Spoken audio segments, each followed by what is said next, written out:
Welcome to our pod. And by that, I mean on Wednesdays we read. I'm Hannah. I'm Laura. And we are usually two best friends who do a deep dive into a new book series, one book at a time. But today is a TV We're Tuesday. four best friends. And we're four best friends because we are welcoming onto the podcast Charles and Dylan of FTF Podcast. So welcome. Instead of on Wednesday we read, it's on Tuesdays we watch, I guess. Or on Tuesdays, we television. On Tuesdays we TV. That's why you guys are running the show here. I mean, there's no rules. We had a joke last month where I said we were headed out because it was on TV's or on Tuesdays We TV, and I was like, that's almost like out, and it's a little bit of a fun name. So, Hannah is all about the acronyms. I love a good acrostic. That's just something you have to know about me. So, but welcome, guys, and you guys are coming on to discuss season 1 of The Last of Us, the hit HBO TV show that was pretty amazing. And you know what? I'm just going to throw it out there before we even get started. I think FTF listeners will know that Charles is not one to cry, but I think we made a good attempt at getting him to cry with this show. It's more like dread and being bummed out. Oh, yeah. More like I was like, this is so depressing. Like hashtag make Charles cry. I don't think we met the goal with this one, but hashtag make Charles whine to Dylan on text over how depressing the show is. We did meet that goal. Whine is a strong word. Oh no. This show is like edge of your seat stuff, though, because I was watching it with my old roommate and we were texting each other, and there were so many text strings of me being like, no, I don't like this. So it definitely. And also, I don't know if anybody else had this where you would watch an episode and then you just had to sit there for a moment in silence and process everything that happened. Yeah. Like, how do I go on after this? I didn't do that. But this was one where I could only watch 2 episodes at a time. This is not a bingeable show. No, because you're just sitting there and you're like, I have to go walk away and I will come back to this later. But no, see, this is a pretty new show. It came out in 2023, and it is a show that follows the original 2013 game, The Last of Us, following Joel, who's a smuggler who must escort an immune teenager from this pandemic. I always forget what the name is of the cordyceps, a fungal type disease that infiltrates people and makes them kind of like fungus people, which I'm a huge fan of mushrooms. So it was very fun to see this show. So, but yeah, the first season follows them trying to get Ellie to Salt Lake City to try to do some testing on her to see if they could potentially find a cure, since she's the first immune person. So yeah, overall, we're going to just do a quick breakdown of the episodes and we can discuss it as we go. I have some fun facts. And so we can just kind of do a dive in. Feel free to always jump in, you two. I know you guys aren't used to interrupting us, but feel free to interrupt because we interrupt each other all the time. It's so bad that I do it to other people now. Not just Hannah. I don't know if you want to give Dylan full reign. You don't want to give him the full interrupt pass. Like maybe if there's a second of silence, he can come in, but you don't want him interrupting. That would just be impossible. Just take over.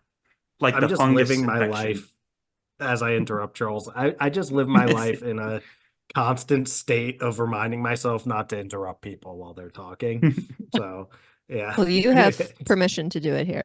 Okay, I'll just let myself go. Episode 1 starts where there's talk in 1968 of a global pandemic with fungi that cannot be cured. And then it kind of flash forwards to 2003, where Joel, played by the internet's daddy, Pedro Pascal, is the Sand Viper. He's so amazing. I love him so much. Laura, I mean, he's the Sand Viper. Come on, we're friends talking fantasy. We've got the she bear of House Mormont and the Viper. That's what we have. Yeah. You're that's very fair. True. Mandalorian, they're both on Game of Thrones, I suppose. Charles, how could you say that when you're the co-host of the currently on hiatus Roger That's Star true. Wars podcast? Charles is really showing his cards here. Yeah, What's up? well, he was on Game of Thrones first, so you gotta respect Oh, that. Come you on. have to respect the Great, original. great scenes in that. No spoilers, but it's I mean, I feel good like stuff. after how many years we can spoil Game of Thrones. Yeah, Charles, People know the tragic ending of Pedro Viper. Pascal. Yikes. The Viper So versus the Mountain did not end well, no. but maybe we you'll do have better meet. Well, fortune in depending this on your show. perspective. Well, Yeah, I guess so. Depends which house you're a part of. It didn't Maybe it's end well if you're Tyrion. Yeah, no, it did not. That's fair. Or if you're anyone from Dorne, he took it pretty bad. Yeah, they did take Mm. that pretty bad. Mhm. Yeah. They were really upset Also, about while it we're for many spoiling Game of episodes. Thrones, Lyanna Mormont also did Yes. not have a Yeah. good time either. I know. But No. at least, she also went out against a giant as well, but hers was literal. Yeah. Yeah, they So both that's had your Game of Thrones tragic spoilers ends for the on that episode. show. Totally forgot that Yeah. happened. Wow, If I you know. asked I me also before that forgot that to happened. say what happened to that character at the end, I would have She no was like idea. But gripped by the giant, and she Yeah. like had I'm a remembering knife, now. and Didn't like she stab it in the eye? Yes. Yes, Yeah. exactly. But after she was crushed, Yeah, so she already. was a goner, but she still It was stuck it definitely a out. moment of them being like, "Well, we got to show that she's gonna go down swinging." Like it had Mhm. that kind of feel to it. Exactly, But exactly. that was pretty. I like that. I forgot it happened, but thinking about it, I'm like, yeah, that was a good ending. Good job, them. Mhm. So You Yeah. could tell that she kind of stole the show in her scenes, and that Yeah. the people making the show gave her a more screen time, a bigger send off, and you can see why when it like Yeah. trying to bring it back into this where she gets to like actually act and for a longer period of time. You're like, oh wow, she can uh, actually, She's carry a incredible. show. quick cut in. Bella goes by they them. Oh So yes, yes. Mm. that's if I Yes. just I thought I actually would make totally that forgot about that. correction. It's just That because I in the didn't know show, about that. yeah. no, that's totally fine. I just thought I would announce it so that we could, But they do because like play a they she-her in the show. Yes, yes, in they the play show. she her in both of the shows. So Yes. And she it her was, I is kind of remember it was like after the show came out was when she like publicly, or like while it was out, like when it was like at her peak, So I Yes. totally Yeah. forgot actually. Thank you for Yeah. reminding me. No, that's totally fine. It's one of those harder ones to remember, so I thought I would throw that out there. But no, they are one of the best actors I've ever seen that young. I I'm feel like always you're right in though, awe Charles, of them. that a lot of these writers, because I feel like I got that vibe in this show as well, where the writers were being very kind to Ellie because they're like, let's just let them run away with this scene because they're fantastic at acting Right, in every right. scene. Yeah. What I'll say too though is they're like 20 years old, right? know. If I'm True. remembering correct, like because Yeah. I only found that out. So there's we're full spoilers already, This is or are full we? spoilers. We're gonna Okay. spoil the show. So everyone, Sorry, make sure listeners, you've full seen spoilers. season 1. Like, don't just come in here and be like, I wonder if on TV Tuesday they just give us blanket suggestions. No. We're spoiling the show. And Game of Thrones too. Yeah. Game of Well, Yes, yeah. Warning for Game of Thrones, but I think we're good at this point. yeah. I only found out that they're 20 like yesterday when I was watching the last episode, or no, maybe it was a couple of days ago With like because it the was one of extras. it was when they were dancing in so it's Riley, if I'm remembering Yes. correctly, is the love interest, and they're dancing in those masks. One of them's wearing a clown mask, and one of them's wearing a wolf mask. And I thought I was so Yes. smart that I was like, "Oh, do you think it's the actual actors in there?" Because a lot of times with child actors, any chance they get, they'll take them off set Mhm. and try to get someone else in there because of all the laws around child actors. And then my partner was like, they're like 20. And I was like, oh, okay. Joke's on I'll you. put the dunce cap on and get in the corner. I think it's fair though, because there's like a certain age between 18 to like 23 where you have a little bit of like a young face still, an almost teenage face, so you don't think about it.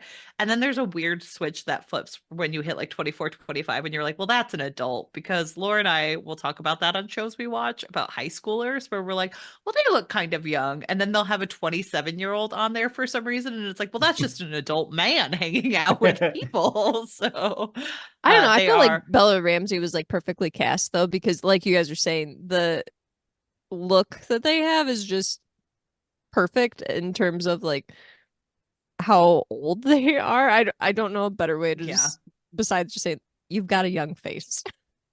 Yeah, they do have a very young face. It's not like in the first episode in our pre-show chat, we were talking about aging, and I remember in the first episode, Pedro Pascal's like, "Hey, I'm 36." I'm 36. And I got so triggered because I was like, "This man looks like he's 40, like he looks like he's 50 years old. He's out here telling me that he's 30 something years old." And Dylan I guess heard they that were like and trying he to really got nervous. He didn't know how to compute that. I was like, Charles, "There's no way." I'm so glad you were saying this, because I had no idea what the show was about. I didn't know if I didn't know there was going to be as big of a time jump as there was. So like Pedro Pascal comes on the scene. He's a contractor. He has a 14-year-old daughter, and he's like, "Yeah, I'm just a 35-year-old man." And I'm like, "No, you're not. Are we all going to have to watch this show and pretend Pedro Pascal is 35? No. Like I'm not going to be able to take that seriously." Right. He couldn't pull it off like Bella could with the de-aging. He No. plays a fantastic, 50 something though. Yes. They aged him up nice. They did age him up very nicely for the show, but when they tried to convince me he's 36, I couldn't possibly. I took that one personally. I was like, whoa, let's chill with the 30s, tossing around 35, 36, okay? So that is a go up into hard the 10 36. years. Now we're talking. It's always tough when the thing that's hardest to believe in a show about like zombie fungus people is that Pedro Pascal's in his mid-30s. It's like, okay, that really suspended my fungus, disbelief. Okay? Taking over people's brains. But you're talking this guy's in his mid-30s. I mean, come on. Zombies, I can believe. Pedro Pascal being 30. No. Yeah. I get really mad about age things. The movie The Greatest Showman or whatever with The Greatest Showman with Hugh Jackman, where they tried to pretend that he's like 20. No, it wasn't even the fact that they tried to pretend he was 20. They tried to pretend he and Michelle Williams were the same age. And I'm like, that is an old man. And Michelle Williams is around my age. What are you talking about? Hugh Jackman often gets roles like that, though, where they're like, he's 25. And it's like, but he's actually 60 in real life. It's like, yeah, Michelle Williams and I were childhood sweethearts. And I'm like, no, that would have been illegal. You can't do that. No. 60 with a six-pack, that's a Hollywood 30. Like, right. Exactly. We can forgive it. But no, we cannot suspend our disbelief. But Pedro is 35 at the beginning of this show. Yes. And he has a daughter and a brother named Tommy. And during the events, some weird stuff starts happening. He goes off to like help his brother get out of jail, and his daughter Sarah is awoken and discovers that the woman next door has been infected and starts chasing her.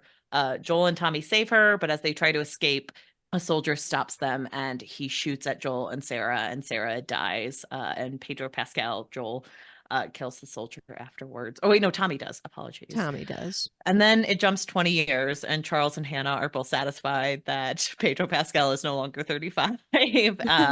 It's a much more appropriate age for him to be portraying in film, I was like, get a real 35-year-old if you're going to be doing this. Like, come on. Get someone like Charles in there, okay? Yeah, Charles is passed over for the role. Maybe in a few years, but, I'm a little too young. He's not quite 30 yet.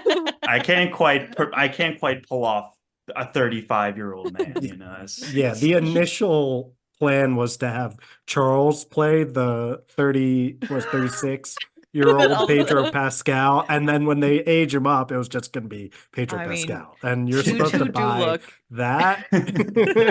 Fortunately, honestly, they couldn't afford it. Charles asked for way too much money on the back end. So. They couldn't afford me. And so we're 20 years later. It's much more like post-apocalyptical. There are quarantine zones for this pandemic with the cordyceps. Joel is a smuggler with Tess, his girlfriend. who is played by Anna Torv, who is an actress who literally I've seen in so many shows. And the second What shows have you seen her in? Because you said this before, and I was like, I cannot recall ever seeing this woman.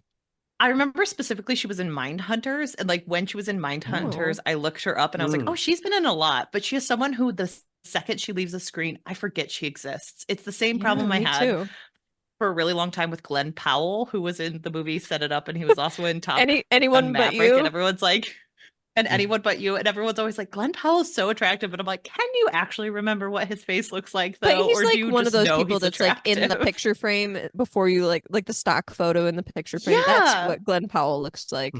Anna Torv also has stock photo energy, and so she leaves the room and I'm like, oh right, that actress existed at some point in time, but no longer in my mind. But she helps Joel with his smuggling, and then we also meet Ellie, who is played by Bella Ramsey, who is locked up by the Fireflies, a resistance group. She finds out that she was placed in the military school by the Fireflies, and now she has to go west. Joel and Tess are trying to get this car battery. It is very side adventure-y for a computer game where they're like, we have to go meet so-and-so. Oh no, he's ripped us off, and now we have to go after him. I didn't pick up on that, but good point that it's like a side quest. It is a side quest. There's so many moments. I've never played the game, but where I'm just like, it totally makes sense that this was adapted from a video game. The number one thing I noticed was ladders everywhere, because people in video games are always like climbing up ladders, you know? You're so they climb up so many ladders in this That's show. a good point. I never would have thought to look for that. Well, it should be known that like the main writers and creators of the game were very involved with this, and like they seem to be involved in the right way, where they were like, yeah, we don't mind if there are changes, but we want to know the reason you're making the change. We don't want you to just change it because you wanted to change it. Can you tell us why? So they were much more willing. They were like, oh, we got back the notes from the video game creators. It's like, can you put a ladder in here? Like, what if they were on a lower level at first and they had to get up? It's like they need they're pretty minor changes. Okay? Yeah, they need some platforming, you know, just to spice it up. So but even yeah, go ahead. Sorry. Oh no, but they go on their side quest. Yeah, allow them to interrupt. No. We like Charles, you're allowed this is how the episode's gonna go. What? Charles, I would never interrupt. What are you talking about? Literally interrupted. Like a video game, we'll go on side quests as much as we need to, and we will climb that ladder together and get to the end of it. So, Joel and Tess do like go to get their car battery from the Fireflies, and they realize that it was kind of overtaken, it was attacked, and Marlene, the leader, asks them to take Ellie to Massachusetts State House for supplies. Also so side adventure-y, where she's like, listen, this is what you gotta do. You have to go there and then you will get the supply. This is really becoming like video game-ish to me when you're mentioning like this is a side quest where like a character appears and is like, oh, we're in, and then they give you a mission to go over here. She very much gave her a mission. Gave them a mission. And then they discover at the end of the episode that Ellie was bitten, and Joel pretty much wants to shoot her right there and then, but she's like, no, I was bitten weeks ago. I'm immune. Fun fact about this episode, it was actually supposed to be 2 episodes for the changes that they made, and they were kind of like, well, Ellie's not in it enough to keep people interested, so could we combine them? So they had to cut a bunch of the different things to make it run into one full episode. So fun little fact about that. I like it. It also helps when you can just be like, now this episode is 1 hour and 42 minutes long. Like I said, it made some cuts, but also it was just like care about tradition at all. But like, we can make it as long as we want. Yeah, totally. We'll totally split it into 2 hours, correct? That's what we're going to do. And so episode 2 kind of, we have this prequel where the cordyceps are spreading in a flower factory in Jakarta, and you find out that people get bitten, and that's how it spreads. The actual original cold open was supposed to be kind of a backstory for Tess, where her son was locked in the basement and she couldn't kill him even though he had been infected. But then they felt like it didn't make sense in the full episode, so they cut it and added this different backstory. I'm kind of glad they didn't go with that, honestly. Oh, yeah. Yeah, I also think it would have like put too much of an emphasis on the fact where it's like we all kind of knew Tess was dying in this episode. She didn't have I'm making it far Don't energy, get attached to anyone. Yeah, we've seen all the posters. There's only 2 people on them. Right. So there's who's this third person? Like, No. what is this? Same with the initial daughter. It's like, I know it theoretically could have been a fake out, and it probably was in the video game a decade ago, but now I'm like, this character can't be in this anymore because she's being presented like a main character at the start, and I haven't seen her on any promotional stuff. So she's out of here. And then it makes it a little... This is me being my most nerdy, and I did research this today, and I just love fun facts. But they actually did that because in the original video game, you play as Sarah for the first part of it. So you're supposed to get attached to her through that. Like, you're playing the character. And then when she dies, it's supposed... So she dies, and like, it's upsetting because you have this emotional attachment to this character you just played with. And so they were trying to figure out a way to impart that into the TV show, which is why you follow her as the main character for the first part of the episode until she dies. So I think I would cry playing this video game. It sounds really good, but like, I would be very upset if you're just playing with this character. Like an emotional roller coaster. Well, the TV show is an emotional roller coaster. But yeah, so we smash cut into Joel and Tess deciding to take Ellie still. She's going to the secret camp so they can help prevent infection. Tess is pretty much the instigator for this, where she's like, we got to get her there, Joel. And Joel is the curmudgeonly, like, ho hum, my daughter died once upon a time and I cannot get attached to another girl. Yeah. So they make their way towards the Massachusetts State House. Tess runs into some infected, again, side characters, where she's like, we have to go through the museum. And we learn that the fungi can sense uninfected humans across long distances, and it draws the hosts towards them. So they have these 2 clickers, which are like our first experience. Like echolocation. It was the creepiest thing. And you get honestly, the cordyceps are so creepy. Like, all of the different versions of them, and the fact that they're fast makes it even scarier. Like, if they were slow, this whole show would be ruined. Like, well, because zombies are supposed to be slow, but they're not slow, so it makes it all the worst. So they kind of run through these clickers. They arrive at the State House, but they find that the fireflies are dead, likely because they got infected and killed themselves. And so Tess tries to find clues onto where to go next, but he tells her the job is finished, so they should just go home. And then she's like, we can't go home. I was bitten. And of course she was. Womp, womp. And then they are attacked by one of the dead fireflies, pretty much, and they accidentally set off the host to come find them. Tess saves them, and she tells him to get to Bill and Frank. She covers the room with gasoline, and she does kill herself with the different cordyceps in the building to try to give Joel and Ellie time. That final scene, though, in that where she's like opening her mouth and the cordyceps is like kissing her, is disgusting, and I could not look away. I don't. Keep in mind, the first episode we killed a child, and then now in this episode we have creepy, like, I will make out invasive zombie. That fungi coming into her mouth, and she just like opens her mouth, and I'm like, don't open your mouth. What are you doing? Yeah. I will say I didn't love that in the first episode, where it's like, oh, we killed a female child and now we have this woman kissing the cordyceps. I was like, we didn't need that. But I understand that it does get a reaction and it does make you. But it's because of the reaction. It's like almost body horror.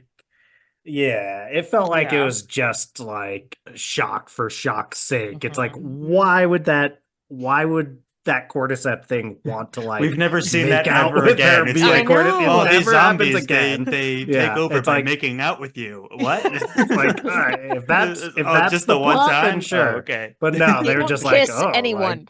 Yeah, it was a very much like body Do not horror. let the zombies make out with you. That's they're how like, it spreads. wait, is this a lead character? Let's do something creepy. It's like you have STD posters for cordyceps. Like, careful who you kiss. Seriously. One of the creators of The Last of Us did direct this episode. It was his first experience directing a television show, so he like studied for months before he was able to do this one. I do feel like it wasn't the strongest of episodes in my mind for sticking out. Like, it moved the plot along, but it definitely didn't feel the strongest out of any of them in some way. But he also said like it was really weird to do because in game development he could be like, yeah, it's too dark. Could we lighten it and just get his way? And he was like, it was a very different experience. Yeah. So but then we move on to episode 3, which is one of my favorite episodes of the season. Me too. Yeah. So good. Oh, Is very good, but so sad. Like, what the heck was like? Well, who are like? Where do these people come from, and why am I Charles, so where are the invested? And why tears? is it so sad? How It's did like- you not cry at poor Bill and Oh. Frank? So I love them so much. Oh man, Yeah, yeah, it's sad, but it was kind of beautiful. They actually get to like live out their lives together. I mean, they got a good, what was it, like 16, 17 years or something like that. yeah. So I thought that was it I can't remember which Frank was the survivalist and No. No, Bill's Bill was survivalist. the Bill was the survivalist. survivalist. Okay. Where Bill gets shot. And Oh, then I was yeah. like, Mhm. yeah. And then I was like, oh no. Like, are they seriously gonna just Like, have Bill die Bill here? die. And then it's just kind of flashes forward and Mhm. he's still alive. And I was like, oh, okay. And Like, this is he's taking actually care of kind of Frank. nice. Like, it felt like, uh, even though super sad ending, it was like bittersweet a little bit Yeah. more, which is a break from some of the just complete dark, dreary, depressive stuff going on. I mean, like Well, what happens in it might be the next episode with I think Sam is No, the name it's of 2 episodes from now. I or, know but exactly is what it you're talking about. is Sam the kid's name? I Who believe so, yeah, yeah. Sam. yeah, Yeah. Oh, like yeah. that's just there's just nothing redeeming or bittersweet. It's just horrible. It's Like horrific. So and bad. terrible. This But episode though, like you start out and you get the backstory of like how Bill is a doomsday prepper and he's like he Mhm. trusts no one, and then Yeah. Frank like comes into his town that he's pretty much like taken over because he's the only one there, and it's kind of cool to see him doing all this prep and everything, and to see them open up to each other and develop a relationship was so beautiful. And then after, like you mentioned, Bill getting shot and like having that, and when you see that Frank ends up like they end up having a long relationship together and Mhm. long, really nice life, but Frank gets like assuming Parkinson's or some kind of degenerative disease. Yeah. It's Mhm. devastating that it's like they've survived all these other things. They've survived this horrible, horrific pandemic that's happening, and now it's Parkinson's. Like, of course it is. Like, Mhm. oh yeah. Yeah, Well, this show never lets you off the hook. But no, I would say this is to me the most impressive episode from like a absolutely. writing directing perspective. Is just like really impressive how they make you instantly understand these characters and care about these characters and Mhm. how fast they're developed and how fast they age. What they did in what was it, like an hour? I don't remember how long it was, but Yeah, not This even might have been a movie length. longer one. It I was feel a like this might longer have been a one. longer episode, But but my goodness, like the They amount did they an got in incredible that job. was like the whole season of Yeah. of our main cast. Like, Yeah. and I And don't I even know could if they're as watch more likable. of it.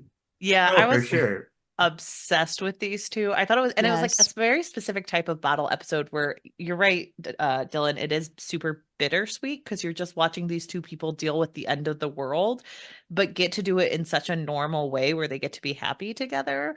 And like Bill was, I also like what it did on a relationship standpoint because Bill seems like someone who was completely fine being alone and isolated, but then Frank comes in and he sees him in ways that like Bill didn't know another person could see him.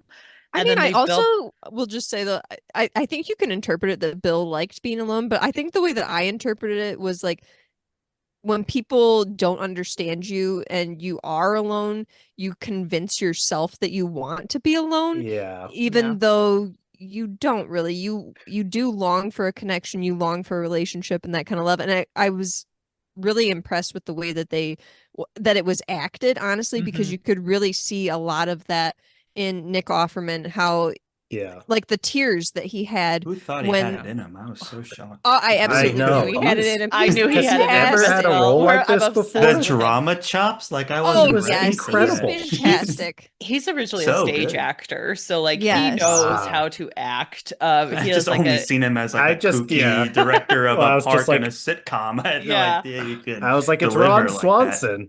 And I was like, you know, he's still And he's voting a doomsday libertarian. prepper up to his antics. You know, Like, I wasn't like It's just expecting Ron that. Swanson in another life. He just yeah. got finished with a buffet breakfast. Yeah, Yeah. he had all the eggs you had. All of them.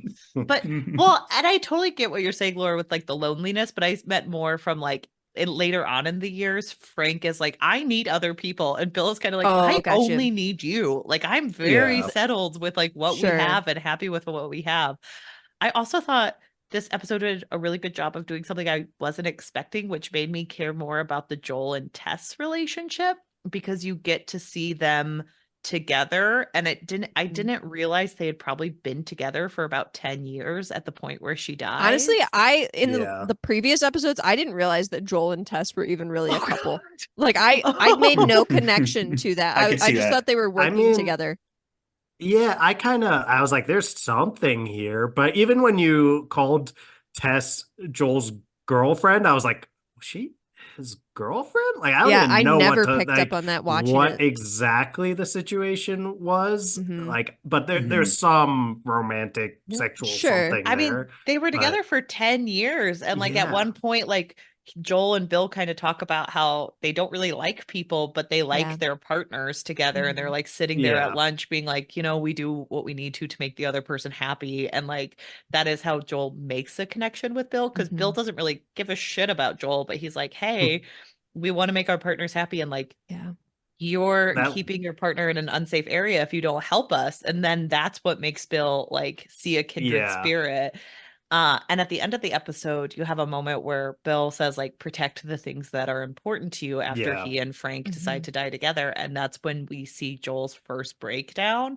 And I Yeah. thought it just showed a level of grief we hadn't seen like since his daughter had died, where you Mhm. suddenly realize, like, oh, he was like probably very connected to Tess in ways we didn't understand. Right. And he hasn't fully grieved the loss of her because he Yeah. has to take care of this child now. And That also just like when you're under these kind of circumstances, you don't get moments where you can like have time to grieve or do these things because you're just constantly in action, moving on to the next thing. And you're right, Hannah, it was absolutely perfectly portrayed that he isn't able to work through the emotions that he's dealing with. But and yeah, then there's the well, to your point, Laura, the episode a couple episodes later that I was referring to before when he's talking to Sam's older brother, Mhm. and it's kind of like, you know, it's actually easier when you're a kid because Yeah.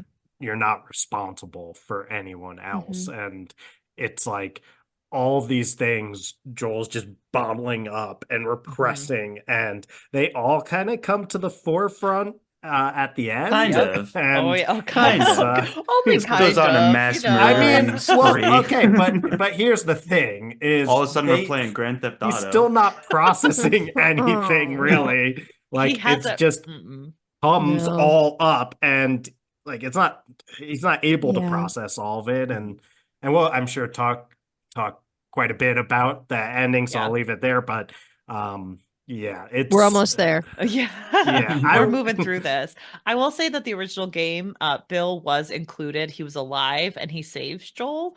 And we find Mm. out that like Frank was his partner. Is kind of like wishy-washy on like how close they Mhm. were and if they actually had a loving relationship or not. But like we found out that Frank was dead, and they changed this to kind of because they were like, that's not interesting if you just meet Bill. It is more bittersweet to have this episode where you get to see this like slice of life.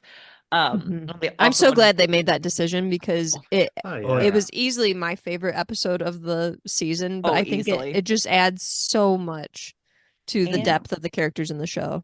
And actually, they tried really hard to make sure that there wasn't a kill your gays trope with this episode. So they really wanted to give Mhm. them like textual, which I That don't know they if you guys chose. know what that is, but it's just a Mhm. theme where if you have a gay character in a lot of TV shows, they end up killing them in tragic ways to further the plot along.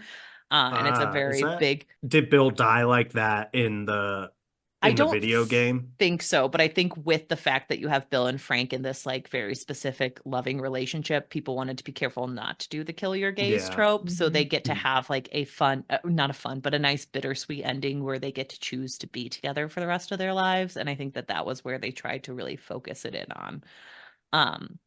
They also did a fun little Easter egg for people who have not played the game, which none of us have. The final shot of the open window of the, because they kept the window open, quote unquote. It's a reference to the game's title screen. I guess there's an open window on the title screen, and so they left that in there as a fun little Easter egg. So never picked up on that. Yes, very fun. The window opening to air out the their bodies decaying.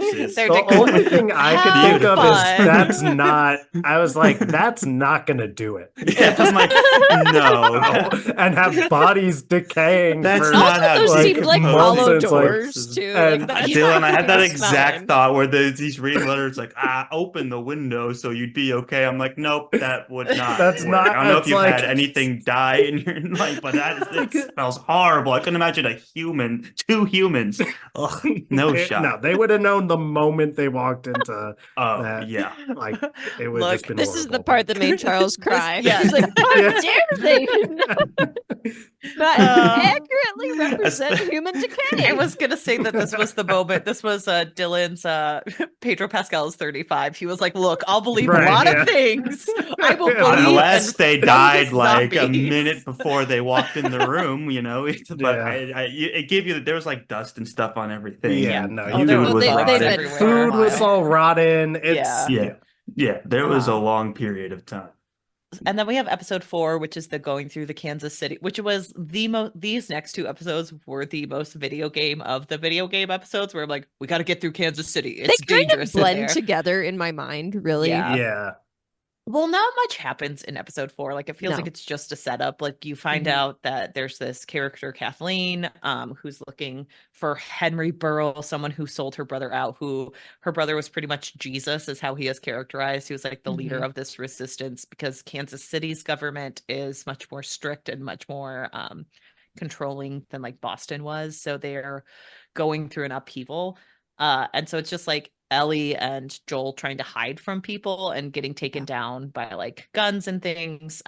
Ellie does save Joel at one moment where she shoots someone and she doesn't kill him, but Joel makes sure she leaves the room and he kills him instead to kind of keep her innocent. And this is also the introduction of Ellie's punny book where she's randomly just saying fun puns.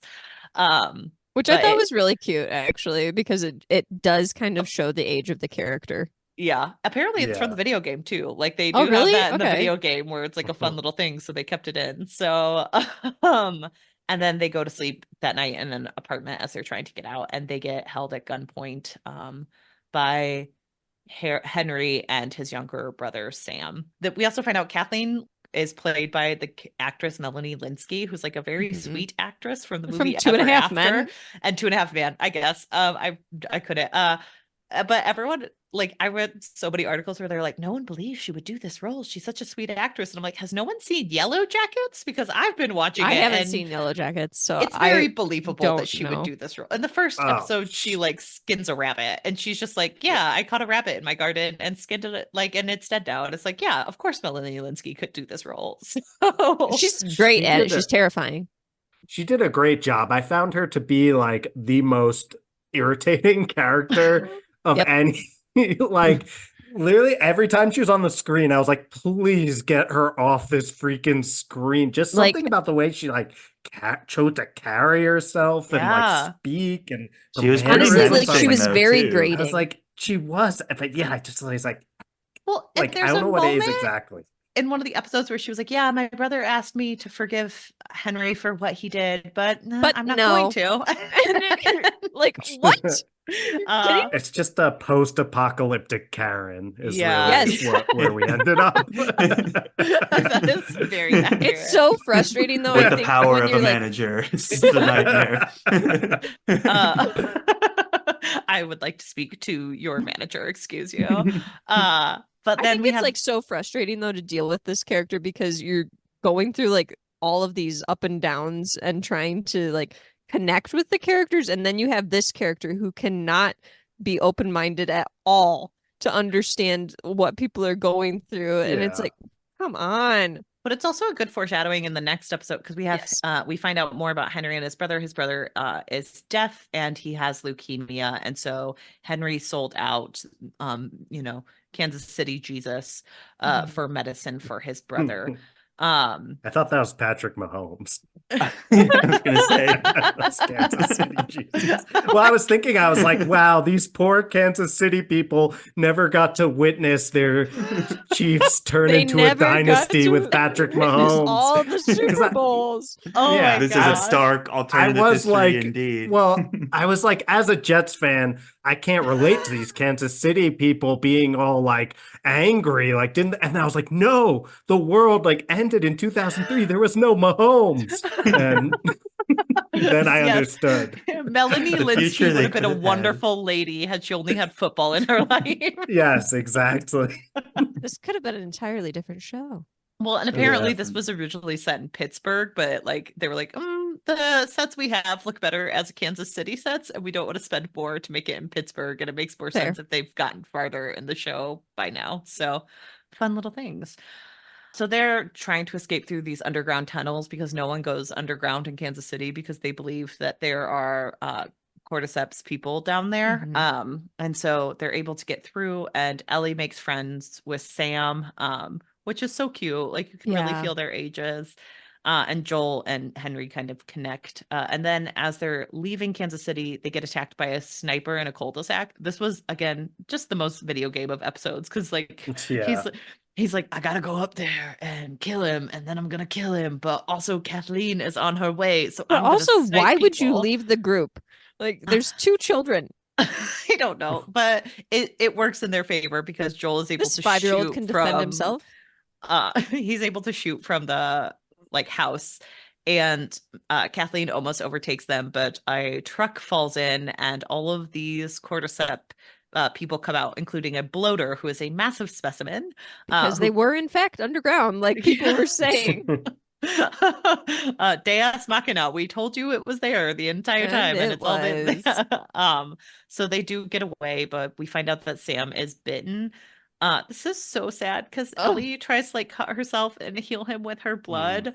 And well, they're communicating with each other via that little like magnet pad thing. And he asks her, like, is it scary? And he's in his last moments. He's afraid, and he's trying to get comfort from her, asking her if it's okay, if he's gonna die. And it's such a tragic thing. Like this made me so emotional because like I'm an older sister, and watching this like well, apparently Lamar Johnson was super close with Kevon Montreal Woodard, who plays Sam, and apparently Lamar Johnson was watching Bella Ramsey and Kevon like act, and he was just like sobbing at the camera watching these 2 children act together because it was so emotional.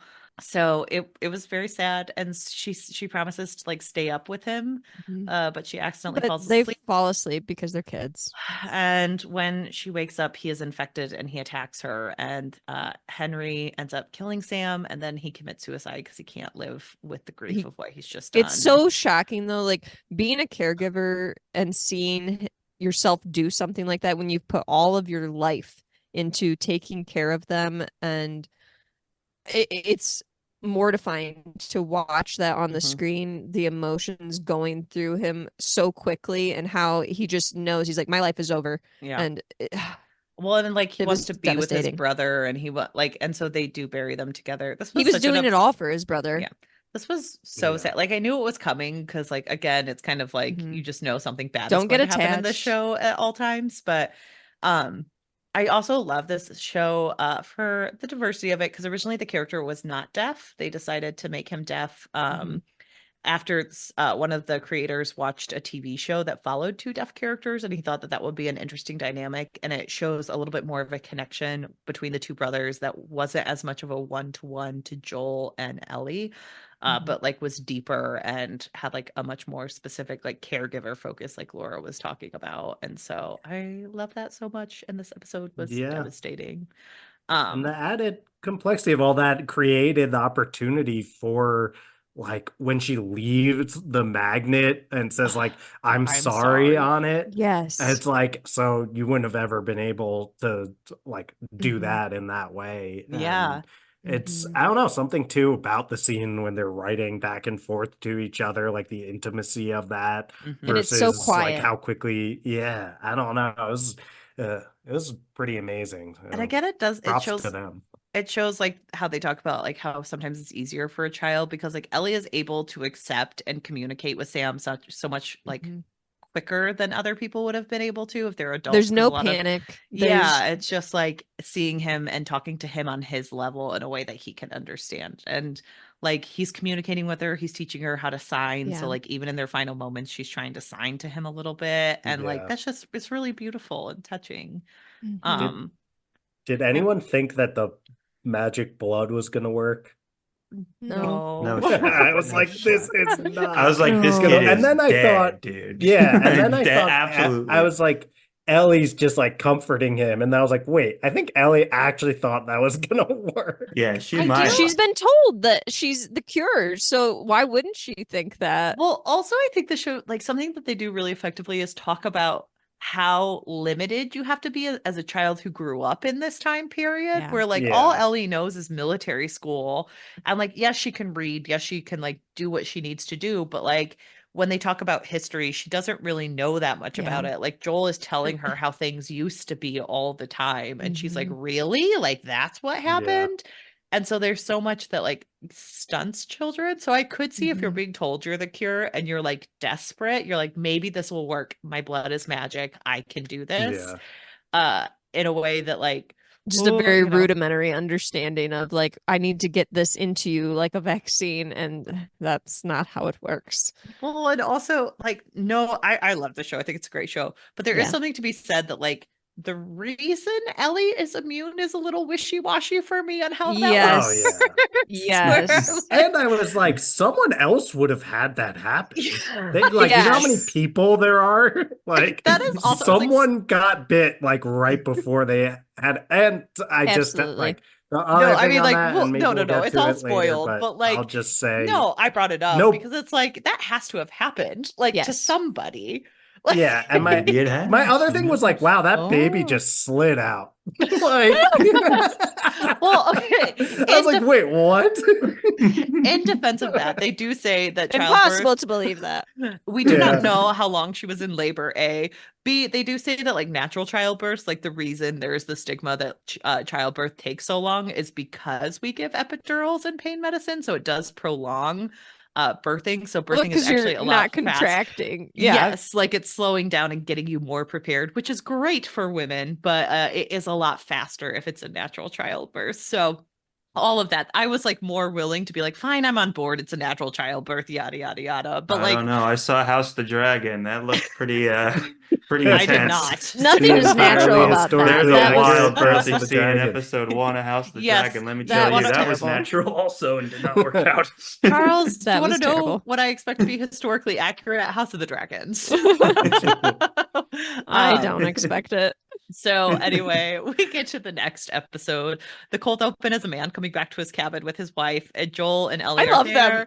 I loved them so much. They were hilarious. And he's like, you I let know. them I in. wanted You more told of them where them we are. I wanted them to be in so much of this episode. But because Joel is like got the wife hostage, and then the situation the husband she's comes in, so he's like, chill. "What'd you tell him?" And she's like, "Told him the truth." It's amazing. This is also the beginning of Joel's biggest secret, which is point to the map. I already asked her, so if you're lying to me, I kill you. And that's like one of his biggest toolkits. Mhm. But they tell him how to get to Wyoming, and they tell him that there's dangers over there, and Joel has a panic attack because he thinks his brother is dead because his brother is in Wyoming and he wants to meet up with him. But they continue moving. This is some of the most like beautiful scene work I've ever seen. Sure. Like it's gorgeous watching this. But they are suddenly surrounded by a group led by a woman named Maria. They go to Jackson, Wyoming, where Joel is reunited with Tommy. They kind of help Joel and Ellie situate, but Maria is incredibly cold towards Joel and judges him for his smuggling past, which I'm like, hey, honey. I feel like nobody is in a position to judge other people in this entire world. And the way that so many people are like kind of trying to be like, I'm on a moral high ground. I'm like, but are you? Okay, so the thing is sometimes this is very wishy-washy because we find out Maria is married to Tommy. And so Joel A is like, hey, my brother did the exact same things I did. And she's like, but it's different with you because you seem like you're not upset about it. And it's like, but it's well, that's different not because a I reason. love you. Yeah.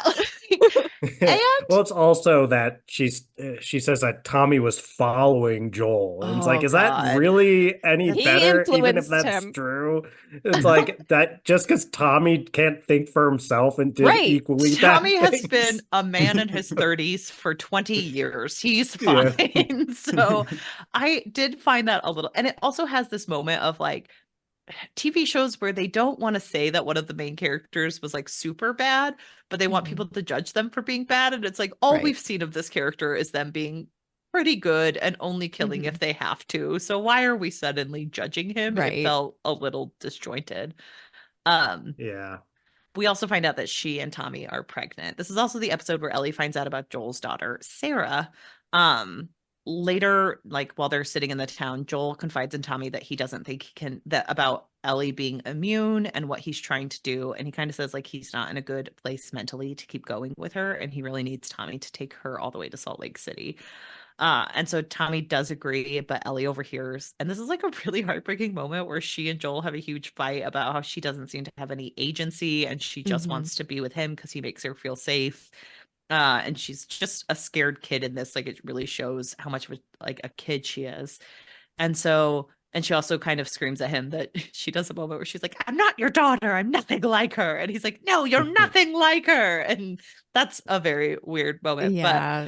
But I do kind of, I think that this is a really good setup in terms of like showing us that Ellie doesn't have anyone in her life really that she has been able to connect to. Yeah. And she's finally starting to get some of that again in Joel, and just for that person to leave her in one way or another.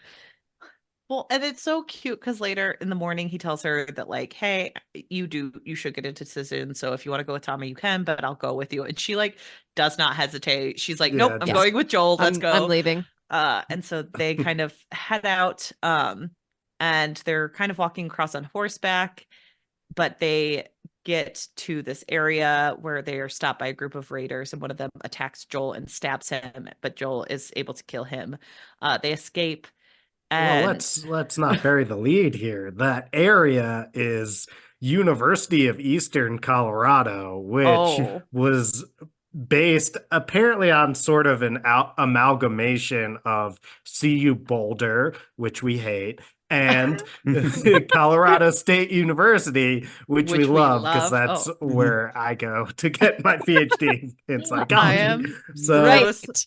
I will put some respect on that name, Dylan. I do apologize that this fake amalgamation was not discussed more specifically. Hannah and I, you might not have noticed it, but when you guys were like, did you know that Nick Offerman could act? Hannah and I urgently were like, yes, he can act. Well, it's because he is from our alma mater, the University of Illinois. He is from the University of Illinois, and my future brother-in-law did hang out with Nick Offerman for an entire evening because they asked for volunteers to take him out to dinner, and no one volunteered, so he did, and he just hung out with Nick Offerman for a night. He was like, I don't know if people were too nervous, and he's like, and I felt weird about it, but I wanted to meet Nick Offerman, so I did it. Would pass up that opportunity. Yeah, why would people not volunteer? So famously, he attended University of Illinois, and he has met my future brother-in-law. So very important details. Cool. But how dare we? But how dare we? Dylan's alma mater. There's like a building that is like very clearly supposed to be the behavioral sciences building at Dylan's CSU, face was actually visible. Is it where they run into monkeys? Because I was like, is that a monkey? Like it was so yeah, there aren't a lot of monkeys. That maybe that came from the CU part of the amalgamation, but but they're the bighorns. Like the mascot is the bighorns, and CSU is the Rams. Got it. So it's and Okay. you kind of there's a lot of similarities in the architecture and all that. It's pretty cool. Pretty cool. So I will say that the fight between Joel and Ellie in this, well, the episode ends with Joel collapsing on the horse and Ellie begging him to survive, saying she can't continue without him. The entire fight scene between the two of them was Dylan put a virtual background of his building. Dylan's background behavioral is sciences university. You did that so chilly. Like you didn't comment on it. All of a sudden it was just there. So thank you for that. This is a visual medium. The content we need. No problem.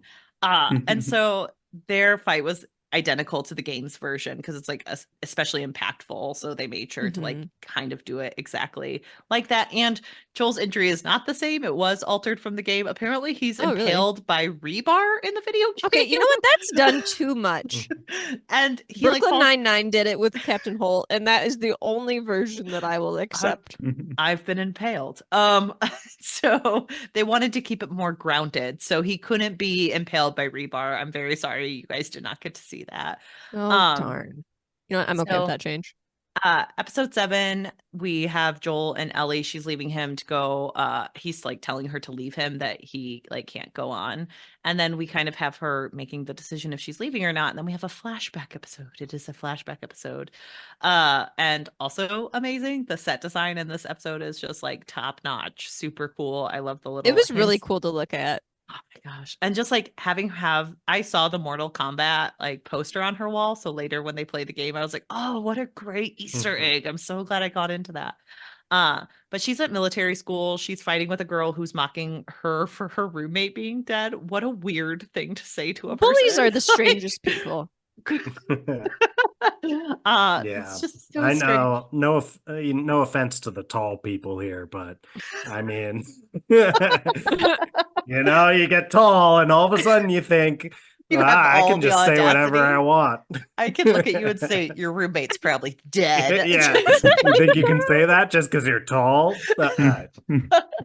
How dare you make fun of my behavioral sciences building? Put some respect on the name. But the bully was very tall. The bully was tall. Ellie gets into a fight with her, and we find out that Ellie's pretty effective at military school. The guy's like, you could be a leader one day if you really just focus up. I love her reactions to all of it, though. She's just like, I do not care about this. I am just here. But that night, her roommate does show up.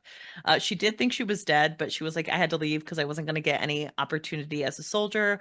And so she takes Ellie out on kind of the entire time. I was like, well, this is just a date. It's like a date. They're just going on a date. It's supposed to be this like amazing time together where she takes Ellie to a mall. They play video games. They go into a photo booth. There's a carousel. There's lots of feelings She's going on. She's kind of just trying to convince her to go with her to join the Fireflies. Because Riley joined the Fireflies. But Ellie, like, it's really weird because Ellie does seem to buy into the government and military aspect in some ways, where she finds some bombs that Riley made. And she's like, these could, be used against me. Would you ever kill me? And Riley's like, look, I'm leaving. Like, I understand that they're violent in some areas, but they're good in other ways. And the Fireflies are sending her to the Atlanta quarantine zone. And she brought Ellie to the mall to say goodbye. Ellie initially storms out, but she returns to Riley. They dance together, and then they share their first kiss together. But during this time, an infected was in the mall, and it draws in at the noise, and it attacks them. Ellie's able to kill it, but they both have been bitten, thus leading to like the saddest moment where I realized, like, oh my gosh, where Ellie wants to kind of end it all, and Riley convinces her to just savor the moment and be together until the end.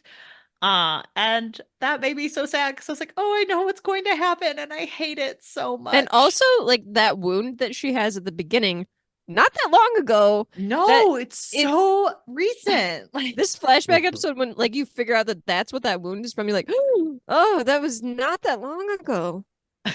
It was well done how they used your knowledge of her being immune and her having a bite to set up drama that the main character doesn't even know. It was very clever where they both think they're going to die and she's not, and that makes it even more sad for their relationship. It was very clever. All I could think about was like, Ellie's gonna sit there watching her best friend go insane, like this person that she loves more than anything, and she's going to have to sit there and watch it happen. And thinking Mhm. about that was emotionally traumatizing, and I Yeah. hated it so much. So, Yeah. um, It was but kind of Bill and Frank gone wrong, like in terms of they had Really, it their plan was. of like, oh, we'll just like, well, not that Frank wasn't in on the plan, but ended up being like this poetic, oh, we'll just die together. We lived our full life. And it was like, no, they're actually super young and they don't even get their like poetic ending to it. They just get this brutal, like one of them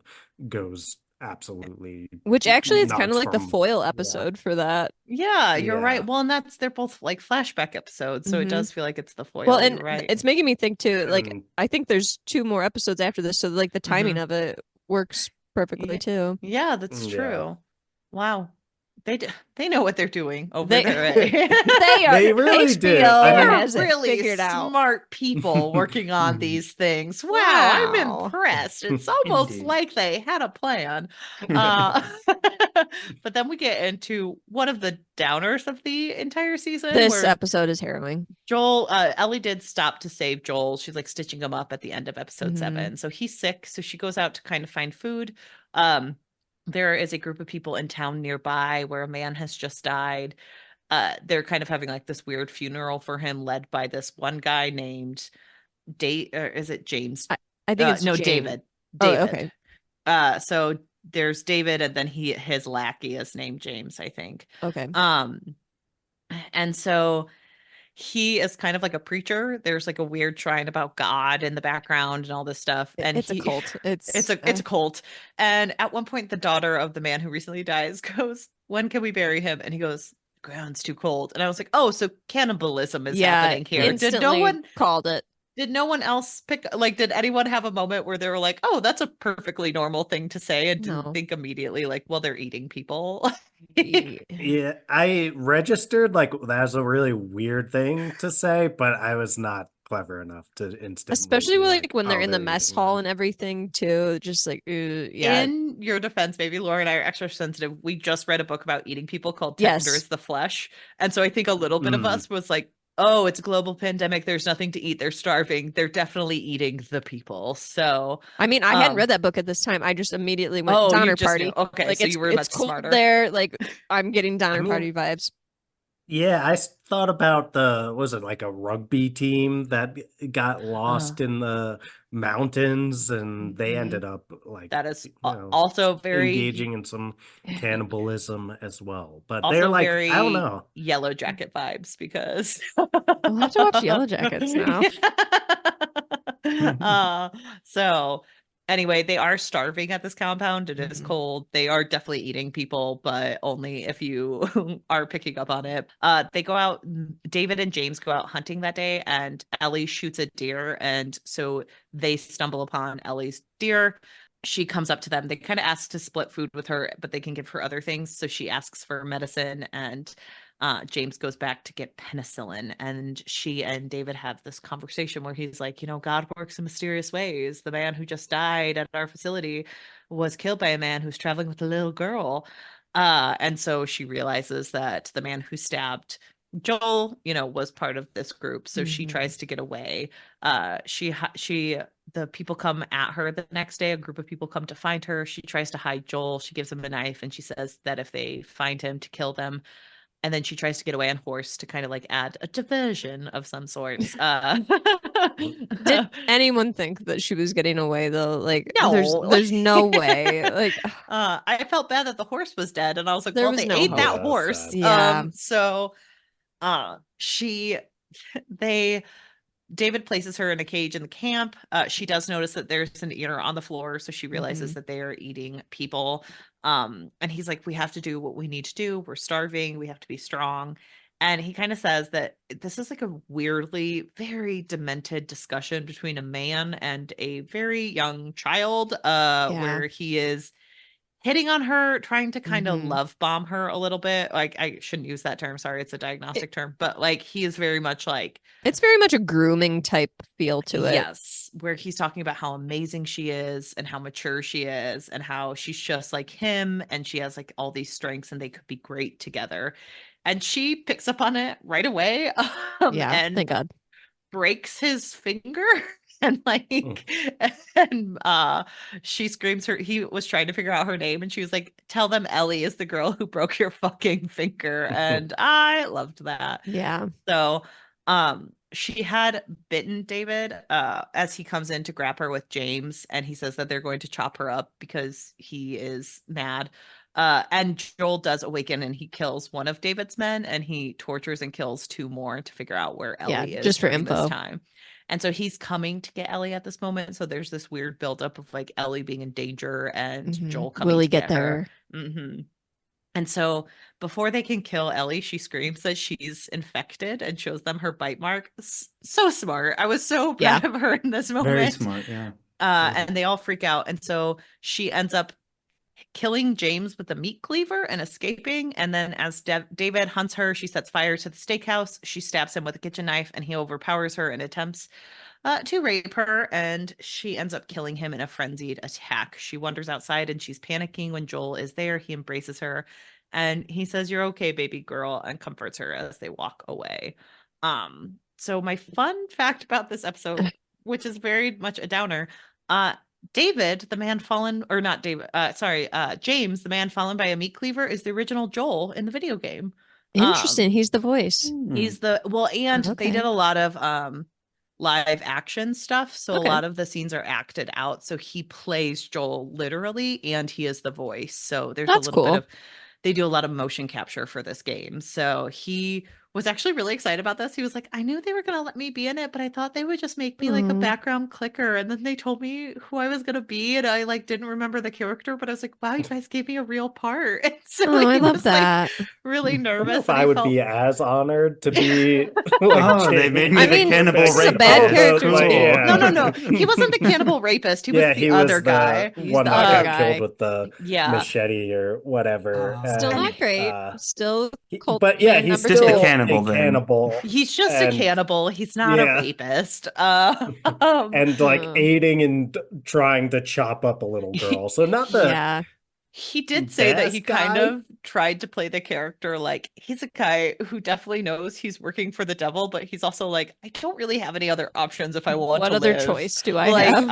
And it's like, well, you could still stand up to the cannibal rapist. But you know,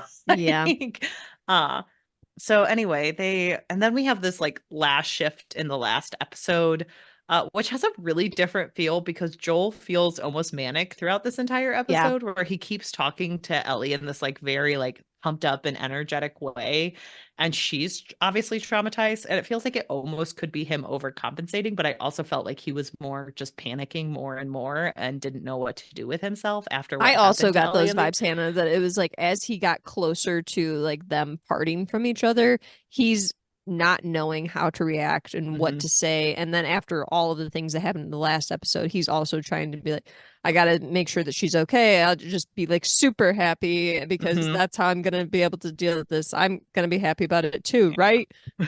Well, we do have the cold open where we find out why Ellie is immune, which we all talked about. Her mother was birthing Ellie, and she was attacked by a clicker, and she was bitten while the umbilical cord was still attached. She tries to cut it. We also find out that her mother, I need to know how quickly does this travel fluid work? Because I was like, that takes a while. Like, it's not that instantaneous. Where it's like, how close is your thigh veins to your baby's umbilicals? The science is not sciencing.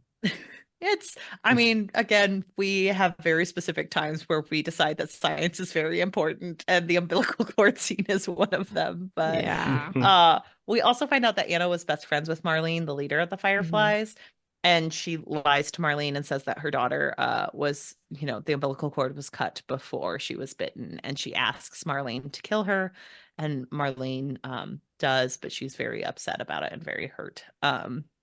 And so just also fun fact, just because I brought it up in the last episode, the mother is the original Ellie in the video Yes, game. Ashley So Johnson I know, I love Ashley Yes. Johnson. She's so from fun. What Women Want I and Annie. and From What and Women Critical Want. Role.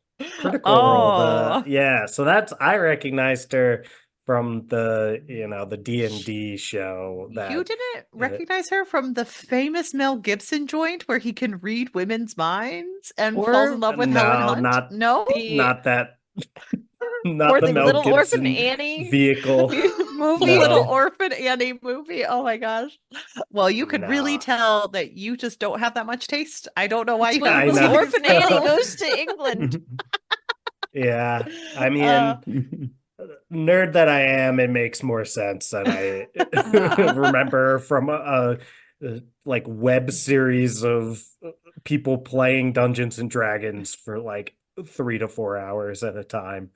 I don't know. It just doesn't make sense to me, but I guess. Hmm. So Yeah. anyway, Joel and Ellie get to Salt Lake City. They see a herd of giraffes, which is also part of the game.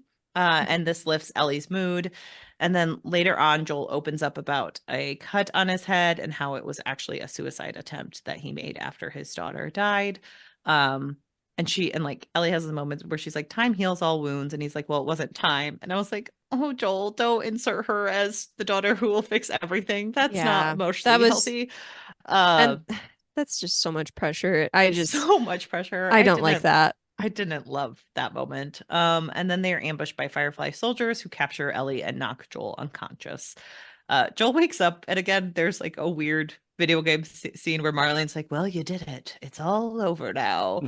And But he's you like, have a well, choice to make. but you have a choice to make. You can walk out of here and just live your life. And he's like, he wants to take Ellie with him. They promised to like go travel the world together or find someplace safe to Mhm. be together. And then he figures out that the only way they can get a sample of how Ellie survives the cordyceps, because Marlene is like, we did some tests. It looks like the cordyceps think she is good just like them and she's a part of them. And that's why she's immune. A little wibbly wobbly on the science on that, Yeah, the but science is not sciencing. Joel points out that cordyceps live in the brain, and so that means that she would need to have brain surgery, and they would need to take pieces from her brain to figure out the cure. And so Marlene's kind of like, "Look, this is for the greater good. I knew this girl from the moment she was birthed, and like I know that we have to do this." And so she makes two fireflies take Joel out of town. He gets to the stairs, and then he, like Charles says, goes on a mass murder shooting spree. Yes. To save Ellie, and he stops them from performing the surgery. This was just it was a very specific scene. I thought they made a very good choice because they didn't make it very video game-ish in this moment. They almost made it like a tragic decision that Joel makes, that he like doesn't even realize what he's doing as time goes on. But he does start this killing spree, and then we kind of smash cut to him driving Ellie in the car. She wakes up and she's kind of like, what happened? And he's like, don't worry, there are other immune out there, so they don't need you for the cure, like it's okay. And then we were attacked by raiders, so we had to leave as soon as we could. And she was like, well, is Marlene okay? And it kind of cuts back and forth, and he did kill Marlene even though she was begging for her life, because he just couldn't take the chance that someone would come after Ellie. And so that he lies to her about this. He says that, the raiders were attacking. It's all okay now. And then they're headed back to Jackson. They have to hike. Ellie expresses some survivor guilt, and she makes Joel swear that his story about the fireflies is true. And she hesitates and she replies, okay. And that is the end of the I first really season. liked the ending, honestly, where she asks him, like, was that whole thing true? And then he tells her, and you can tell that she doesn't necessarily believe it, but she's willing to accept his version of the story because she trusts and cares for him so much. Well, and I think you and I both got like the manic energy from this, where he's so desperate to save this girl that like he's willing to do anything, and it just like hits him way too hard in these moments. So he has to lie to her, and he's like so upbeat, and he does a lot of the things that you like I didn't want him to do. Like he kept being like, you would love my daughter, you two would get along so well. And it's like, please don't put that Don't on her. do that like to her. You're just pushing so much pressure onto this incredible girl. amounts of pressure to put on someone. Yeah. And it was a really sad ending to a season where like I really loved their relationship throughout all of it, and then it just became so much darker towards the end. Yeah. Yeah, absolutely. Yeah. I mean, once he starts calling her baby girl, and Oh, then it's like, it's all over from here. You know But that he's turned a it's corner in their relationship where he's the yeah, he parental tried figure hard now. not to, but he eventually gave in. And to, I mean, it's interesting. I'm curious what y'all think about Joel's choice there, because it's not black and white. no. Like, obviously going around killing everyone, not great, but at the same time, what they did to Ellie is like pretty dark Machiavellian shit, to just Mhm. like not even tell her and just be like, oh, we're just gonna kill this girl. To It's like trolley problem stuff, right? Like, Yeah. we're just gonna kill this girl to save everyone To else. save And everyone else. yeah, so it's like no one's coming out of here covered in glory. But But it's it becomes a little less gray, I guess, when you learn that they aren't even for sure if it will Yeah. work. yeah. And so then I don't know if it's trying to sway the viewers to get more on Joel's side in this when they mention that. I don't know if we're supposed to be like it's their attempt to appeal to Joel more. I don't know, but I feel like for me, I was like, oh, but they don't know for sure if it's gonna work. I almost would have liked Yeah. it a little better if it was like, well, if we take her brain, we can actually create a cure. And he's developed this strong relationship and connection, and he just can't part with that after all that he's been through. But oh, it's rough to I try think and it's decide that as a viewer. hard because I kind of like that it was more ambiguous because it is the Yeah. decision of like, I think everyone wants to pretend that we're these like bastions of goodness. And if one person has to die for the survival of everyone, or even the chance at survival, like we would all take it, or we personally would be accepting of that for ourselves, where it's like, oh, if I have to sacrifice myself to have even the potential to save everyone, I would. But so I But think if that you're in that's, that type of situation, would you save the person you care about more than anyone in the world? well, and I think it, Because your world is so small in that moment. You know what I mean? You've lost so much. You well, care and about so few people, and to have I that one person taken. I do think it goes back to like the lack of Joel being able to process well. Like he's Yeah. lost so much when he gets to this moment and he feels so judged and like all of these different things happening to him that like because he hasn't done this, he can't have a moment of actual reality. He just Yeah. reacts to save this one person because he does love them so much and all he knows is he can't lose another person. And it's interesting because we talked about how like the Ellie episode with Riley is a foil to the Bill and Frank episode, but this is also kind of a foil to the Sam and Henry episode because Yeah, Henry kind of. makes the different choice where Hmm. he He's does just like, end we're up both killing gonna be his gone. brother Hmm. and he does make the choice to save the other two people and then Yes. he can't deal with the reality of what that did to him so he Hmm. chooses to not be there anymore and to go with Hmm. his brother into the opportunity of the next world. And so that is a different choice. So now we're seeing someone on the other side, the foil to that of Yeah. Joel being like, nope, I cannot lose this person. I will have the whole world go down if it means Hmm. saving this one person who I love. Yeah, absolutely. Yeah, it's interesting. I was trying to think too, like, kind of what Laura was getting at, like, what do the writers want us to think of Joel's decision here? And I was starting to think, like you were saying, Hannah, that it is kind of intentionally ambiguous. Like, Mm-hmm. it's up to the individual viewer to kind of think through, is this, like, is the choice he made the better one? Like, it's hard to say that after he Hmm. like is shooting doctors in the head while they're defending themselves with scalpels. Yeah. But Yeah. I was like, so what could you do here that would, like, maybe it's just great on its own? And I kind of was thinking that, but I was also like, be interesting if, because at the end everyone's like, oh, like, what if we let what if we let Ellie choose? Like, she would Yeah. definitely choose this. Like, she'd want to die. And it's like, well, we don't You know don't know that. that. And Yeah. we like, and it's sort of like makes what Joel did a little more a Hmm. little closer to redeemable, I guess. Mhm. And then I'm like, what if she knew? Like they told Yeah. her and she chose it.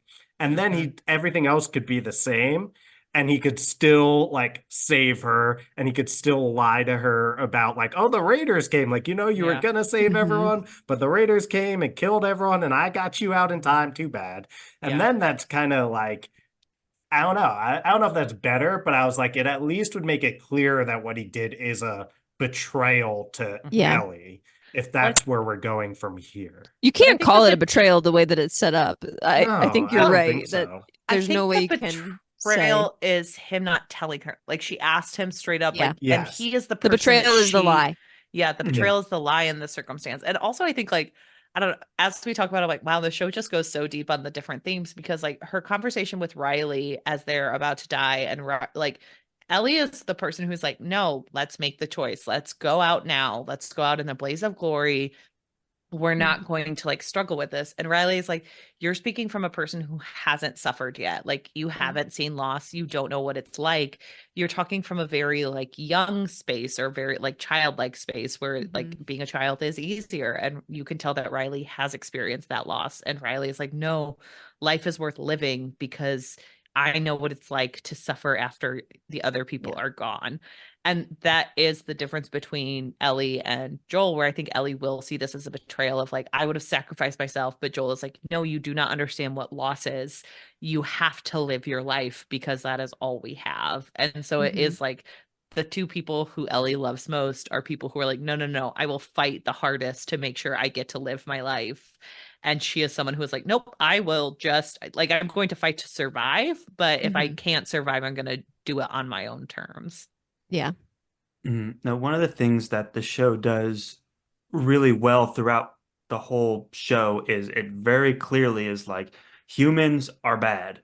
And how many times he's like, "Oh, you have the gun for the zombies?" He's like, "No, the people." Like they must have made that joke about, comment about 100 times. And Right. then every single moment that we get where we are with other people, it goes bad for one way or another, and we get those rare moments where people are having meaningful connections. So I have to think this whole thing is about people being inherently bad, and you're in a bad situation. There's no good choices. How can you even preserve meaningful relationships in your life? And to me, they tested it by making Joel not a good person. How many times from the beginning where he's like, I just murdered a lot of people, like, and I don't want to spend any time with you. And trust me, I did bad stuff. It's like we've been told this from the beginning, but we've Mhm. fallen in love with them because they're such like Mm. engrossing characters and you're rooting for them the whole time. And then now you have this like almost irreversible moment in their relationship where you see that Joel is a bit unhinged and he has done these horrible things and he's living up to that reputation as being someone who's capable of doing that. And now he's trying to now he sees the light of wanting to have this meaningful relationship, and that's his reason to keep going. So it's the show is constantly balancing those two things, and it always errs on the side of being mega bummer and depressing, but you have to think that it's always going to take these hopeful moments and moments of true meaningful connection against just reality just bringing you down every single time. And that's what it's constantly balancing, and that's how we end the first season. Yeah. So it's curious to see how we can preserve this dynamic between these two with season two's trailer just coming out, you know? So Yeah. that to me Yes. is the interesting piece about this. It's like, can a relationship like this survive or even really exist? You know, like what are we doing here, kind of thing. That's well said, Charles. I'm curious, you think it's like the message is that people are bad or just like people are No. capable of incredible evil as Yeah, much as they the are real, capable of it's a classic incredible apocalypse like thing. It's connection? like, look, Yeah. the real threat Mhm. is losing society and losing love and losing those connections is the real kind of danger. and It's more of losing like that a connection.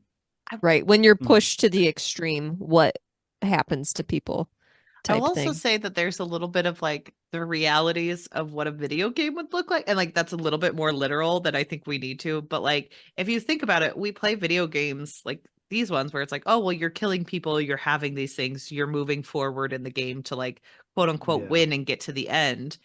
And when you actually deal with the realities of those ramifications and the real world aspect of this TV show, you do get to what Charles is saying is like, are people bad or do people make bad decisions? Or like, what Right. is the final death toll that makes you a bad person or makes you, past the point of no return? Yeah, that's true. I watched the end of the video game on YouTube because I never played it, and I was like, how similar is this? And is very similar. Like, I Really? Oh. mean, yeah, I mean, pretty. I won't call it shot for shot because there's like slight differences, but I mean, pretty much everything goes down in the same It exact felt way. Like I like was a watching sequence the that it yeah. was emulating, it felt very intentional. Yeah, I was watching the person play it. Like they weren't talking or anything during it, but they get to a point where the doctor's like, "I'm not gonna let you do it," and he's got the scalpel, and then like you could see the gamer was like didn't know exactly what they wanted to do. Like they were like kind of like pausing for a little bit, Yeah. and then they went and they just like after literally probably like 20 seconds of trying to figure out what to do because they didn't want to kill the doctor, they shot the doctor like in the foot and the doctor just like dies. Like, No. like you killed the doctor Oh, my weak character, you spot. shot them, right? Like not the But not what Joel did, which is like instant No. headshot. But yeah, you could tell they were like, I don't know what to do. Maybe I'll shoot him in He the let foot, the and then just nurses dead live, which I character. thought was interesting. It's like, okay, yeah. you Yeah. have these medical assistants now. You killed everyone except for two people. Now the Right. secret's gonna get out. Like, kill them too. Yeah. Like we've come Wow. this far. It's It was fine. Nurses Week. Charles It Charles was wants him to Nurses finish the Week. job. Yeah. He just I really love he's appreciates like, I nurses. support essential workers. It just keeps going. I do wish that there was an edit of Pedro Pascal shooting that doctor in the foot and the doctor just like dramatically dying. That is a Yeah, video game no, moment that for would have been sure. funny. But yeah, it goes very similarly, even down to the like this scene afterward where they're like hiking and he's talking Wow. like, "Oh, you really loved my daughter." Like all Oh, that stuff happens in the video game, wow. and it literally ends with the moment of uh, the like, oh yeah, I've told everything I told you is the truth, I Oh, swear, and then her being like, no, it's not. okay. Yeah. Like it's so similar, and it's really interesting to think like you're playing this video. I was just saying is what a cool thing is from a video game perspective. Then like you're playing this video game where you think the goal, like the winning, as you were saying, Hannah, is like Mhm. you're going to fix the like pandemic. You're gonna save everyone, and what quote unquote winning the game is ends up being like stopping the potential saving of the Yeah. world and killing a bunch of innocent people and them lying about it. End of game. Like Yeah. that's Nice. pretty like amazing The that they're real willing to do win was the that. friends we made along the way. I That's guess true. that's the truth. I do think it's The- interesting that like Joel makes a lot of decisions that we always talk about people making where it's like, why did you let that person live? You know, they're just going to go after you. And it's always like, well, because humanity hopes that people will right. make a difference. And Yeah. Joel is like, no, absolutely fucking not. People do not do that. Like, I am going to murder everyone so no one can come after this child. Yeah, it was like almost, I mean, did Game of Thrones spoil really bad here? Like last Game of Thrones episode, so there's your chance if you're Man. scared, listener. Like this was the Daenerys like Breaking Bad moment done so much Yeah. better. Yeah. Like the whole actual season was kind of leading up to it in a like Mhm. slower, progressive, gradual way that made sense. Not just this like random moment where it's like, now I'm the bad guy and I'm shooting everyone. It's like we completely believe Joel's like, Yes. We've been told he's Mhm. a bad yeah, person from Yeah. the beginning. Like this is not anything new. We've just yeah, never seen him commit the acts that he's talked about doing before. Like, we've seen him defend people in brutal, efficient ways, but it's never been turned to the like amoral side of like, ooh, Yeah. that probably wasn't like the right thing to do. So we did But find out he'd have that done. Tommy's wife was right all along. I Laura and guess were that's the like- lesson. Yeah. But he would have done the same thing in the first episode to save his actual daughter, right? yeah. Like, Oh, and yeah. that's part of why it's so amazing. It's like it's character development, but it was always right there. And we Mhm. reflecting, no, like he would have Yeah. done the same exact thing 20 years ago or Yeah. whatever. Yeah.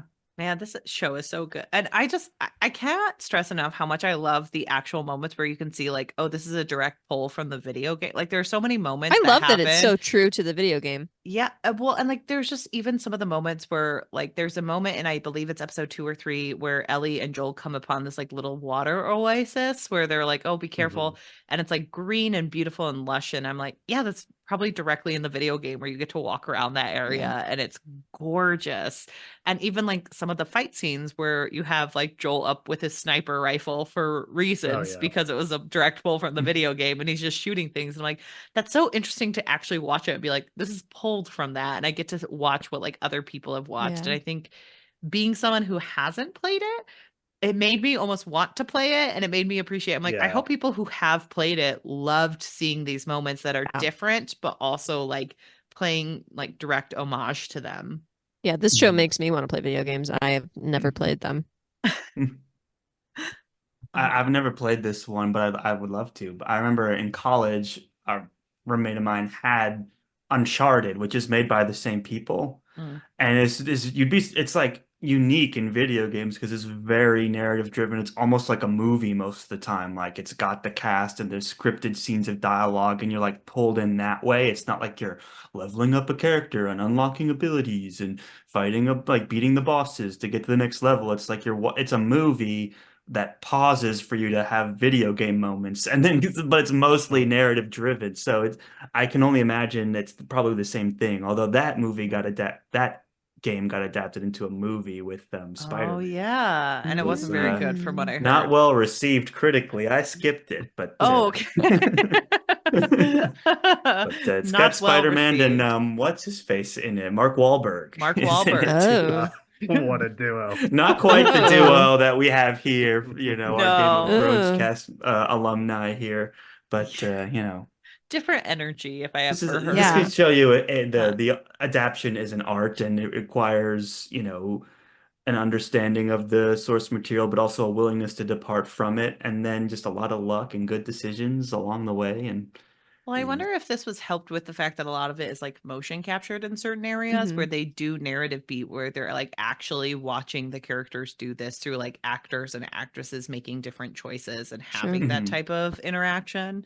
Because like I think that serves it as a TV series, because they were able to take a very specific kind of like what you're saying, Charles, a narration of a video game and put it into a TV show format. Yeah. Definitely having the longer format helps for sure. Like trying to make this a movie, it probably would have not landed as well as a show for sure. I do wish we had gotten more from Marlene. Like I felt like that character was so like not exist. It's so video game-esque where you have Marlene show up in the first episode and then we don't see her again to the last episode where she's like, and you did it. I was so mad when she showed up, and I'm like, why did she send them with Ellie then? If she got there first, no problem. Yeah, she got there first. Then she was like, Joel, it's like you're the only one that could take them. But I'll meet you there. I lost 5 of my guys getting here myself, and I'm like, but you could have had Ellie with you. Why are you there? Why didn't she go with? I was so confused why Marlene showed up, except for like the video game aspect of it. I was like, why is Marlene here? Shouldn't she be back in Boston? Apparently, she was going to the same location the entire time. That made zero sense. She seemed kind to of me. full of it. I was like, good riddance. Yeah, Not like her at all. She's like, "Oh, Yeah. I'll protect your baby, best friend." It's like we need to give this kid a I'll lobotomy protect pronto. your baby by taking out her brain. well, also Which I she's guess like is again another foil relationship of like two people, and then you ultimately betray them. You know, it's again like the thing we see over and over again. But it's but just Mhm. like, why did yeah, I'll look Marlene? after your kid.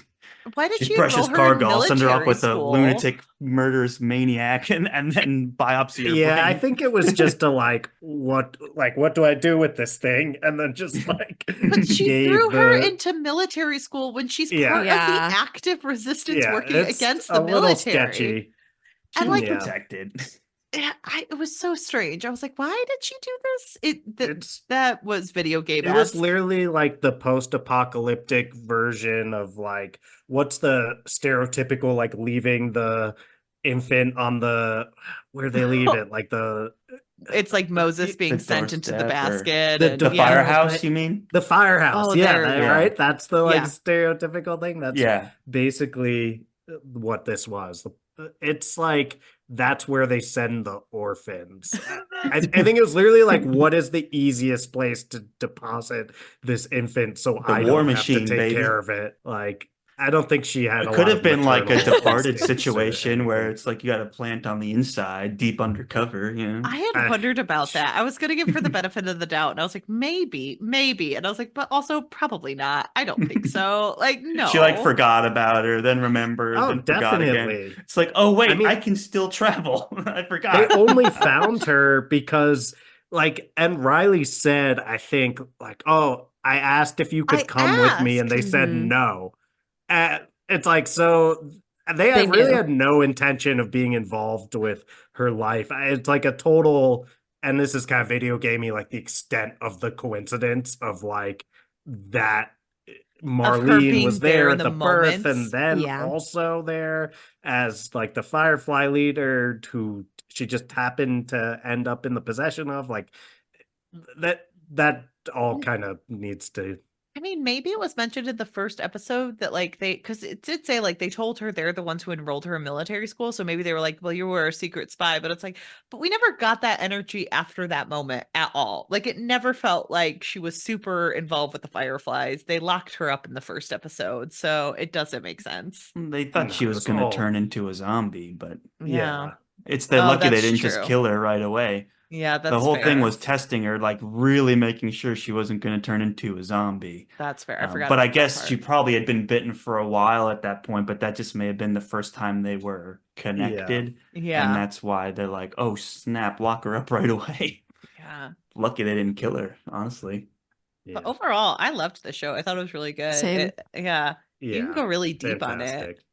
Yeah, I thought it Right? was great. You know, I kept like I've always wanted to watch it, and there's been countless times it's been out for like a year now where I've hovered over it and I'm like, I don't want to be bummed out today. And I just delayed It's it. like So I'm I'm glad that you guys forced me to be go bummed. through this process. Charles actively avoids anything that could bring tears. I could just tell, man, he's this is so going to be excellent, but it's going to be devastating. And I don't know if yeah. I'm ready for that. Well, we're so Uh, happy to force you to be bummed out because this hmm did force me to finish the show because I think I stopped after I forget which episode I stopped at. But I stopped after one and I was like, I can't seem to go on after this one. And so as this came up, I was like, oh, I have to finish the series because I've been putting it off so hard. yeah. Yeah, I really I, liked it. I I had a similar situation where my partner had been wanting me to watch it really badly, and eventually I watched the first episode and had a like, that was really good. It's also quite long. And I was like, I don't know if I can do that like 8 more times. Like, And so it then really I is kind that of, 8 more yeah, times. It's like, Yeah. who else should we yeah, kill for you today? Another exactly. innocent child, It perhaps? is like Do, that do you bad. want to So then I watch was the like, greatest romance of all time? By the end of it, they will no longer be here. So, yeah. So then I stopped watching, and then my partner gave up on me oh, watching it. And then I, yeah. graciously accepted watching it for this podcast. And then she was like, oh, so you'll watch it for a podcast, huh? You So will this got watch me in trouble. anything for content. It's like so you didn't say. Well, you didn't say you Yeah. could turn it into content. Yeah. That's a whole Yeah. nother It's like, conversation. yeah, it's my inner Harkonnen came out. It's like, content. Please. Do you guys have a standout moment or character that you had like throughout the series that you loved or hated, either or? It sounds like we all didn't love Marlene, but other than that. I mean, it's so basic, but I do think like Nick Offerman's portrayal of Bill was like, I don't know, that's the big memorable one for me. I think their Yeah, final that was day the is my standout favorite. for sure. It was really well done and just a great episode. It's just so funny that it's none of the main cast. It's not part of the main story, but it's the most one of the more impactful moments. You don't see that very often. I loved that episode so much. Laura, what was your standout? I don't want to talk over. I think episode 3 was my favorite, but as far as like standout moment being a favorite, I think when you have Ellie and Sam talking together and his final moments is probably my favorite of, and then the consequential death after that is probably my favorite moment of the whole series, just because I have a personal connection to having a younger sister and, seeing that caregiver relationship play out and how tragic that all is was really heart-wrenching.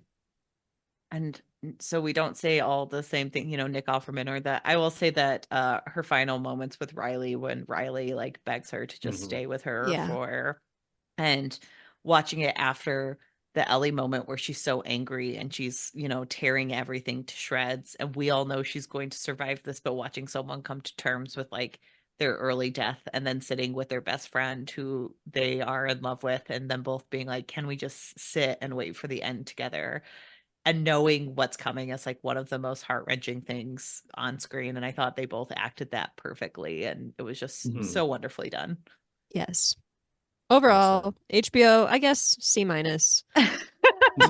Kidding. This is Mr. Miller, our high school English teacher, would have given probably like a B+, just because he thinks they have the potential to do even better. Because Mr. Miller liked to grade on the curve of what he expected out of you and how you did in comparison to that. I feel like you have mentioned this every time you have come on the podcast, Dylan. You have he so much. It a lot. I love some of your teachers. Mr. Miller always has to get a mention anytime that everyone fill out that bingo card, guys. Have to spread the word.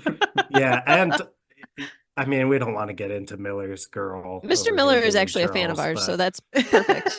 He did give us a 5-star rating, and he said, "You guys get an A- because even though I think you he gave us a 3-star rating, so that well, that means his expectations of us are just so high. Yeah, take it for how it is.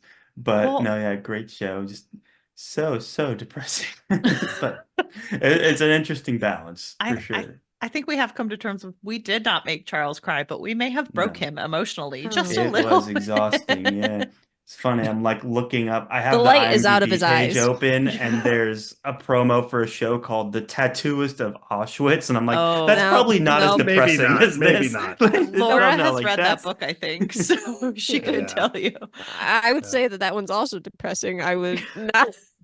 I'm seeing that the girl that played the villain character we were talking about from Yellow Jacket is in that. So yes. So there you go, Jackie. She's just you're glutton for punishment. Definitely the standout hate character. Yeah, it was the very interesting monsters. Villain. Yeah, just for some reason, great. Yeah. Melanie she was Linsky. Very grounded, but also like super unpredictable and menacing in her own way, like you said, wielding that care and energy to the highest level. She is such an amazing actress. I feel like she does not get enough props for her acting choices, and like she had a commanding presence. I'll say that. I have to see her in something else just to know that Like, I don't hate her Just as Yellow a, Jackets. as a person. You can watch her in Yellow just great Jackets, acting. and then watch her in Ever After, a Drew Barrymore flick where she delivers the line, "I'm only here for the food." That I can get behind. I can relate to that. Listen, your partner will love us if you walk out and you're like, "Next movie, Ever After, let's go." So, well, thank you so much for joining us through this Thank devastating you, Dylan and experience. Charles. Can you tell everyone where Thank they you for can having us. find you? Dylan? Oh, yeah. You can find us on Instagram or TikTok at the FTF Podcast. You can find us on the artist formerly known as Twitter, X, at the FTF Podcast 1. You can, of course, find our podcast on Spotify, Apple Podcasts, and probably wherever else you get your podcast, as long as you don't really get them on YouTube.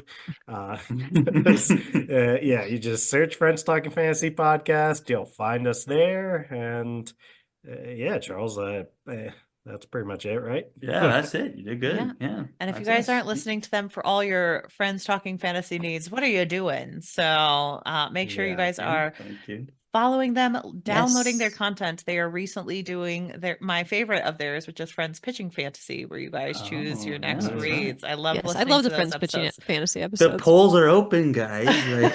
Long way to a small angry planet. Pokemon go to the polls, guys. So there's like the new one, which was like the tic-tac, tic-tac-toe. Tic-tac-toe. It's a winner.